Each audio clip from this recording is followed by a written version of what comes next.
Erta ovqat qilyapman. Bilasizlar, bog'chalardan dam. Hammalaringga yaxshi kayfiyat, yaxshi narsalarni tilayman, to'g'risi. Umuman yomonlikni o'ylab turganim yo'q.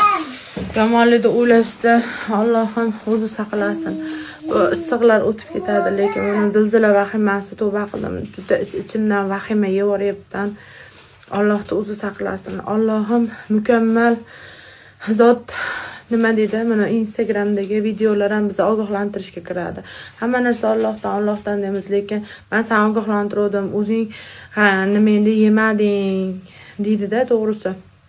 Bitta odam suv toshqinida tomga chiqyapti. Vertolyot boribdi. Yo'q, Allohim qutqaradi debdi. Ikkinchi marta kemada borishdi. Yo'q, chiqmayman, Alloh qutqaradi debdi. Uchinchi marta yana bir nimadir boribdi, qaysidir hayvon borgan ekan, yo'q, meni Alloh qutqaradi debdi. Keyin odam cho'kib o'libdi. Borgandan keyin jannatda so'rashyapti ekanda. Endi bu prosta hikmat, bu dalili bilan kelgan narsa emas, prosta men sizlarga misol qilib gapiryapman. Allohim, men senga ishonganman, nima qutqarmading, o'ldim degan ekan, men seni 3 marta jo'natdim degan ekan.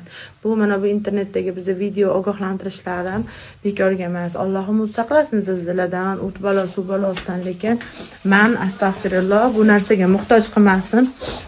Birinchi o'rinda farzandimga kerakli bo'lgan mana balamni sumkasini tayyorladim. Ag'da dokument, nima narsalarimni tayyorlab qo'ydim, mana sumkaga tayyorlab qo'ydim.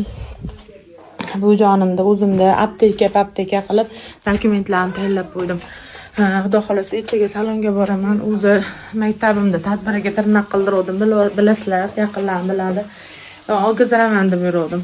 O'shani ham og'izdirib, Xudo xolasa astag'firulloh boshimizga kelmasin, lekin ogohlik, apteka narsalaring, bolalarning narsalari bir sidradan bo'lsa ham sumka tayyorlab qo'yinglar, pasportlaringda. Alloh saqlasin, bekorga BMT ogohlantirgan yo'q odamlarni. Ertaga sarosima qilib yormanglar, vahima qilib yormanglar. Yaqinlarim Alloh panohida bo'linglar, doim ibodatda bo'linglar. Alloh o'zi saqlasin. Prosta kirib noto'g'ri kommentariy yozishni kerak yo'q. Hamma o'zicha aqlli, lekin men yaqinlarimni ogohlantiryapman. To'g'risi Alloh saqlasin. Avvalambor sizlar yaxshi ko'raman, har doim yaxshi kunlarda ko'rishaylik. O'zlaringizga ehtiyot qilinglar.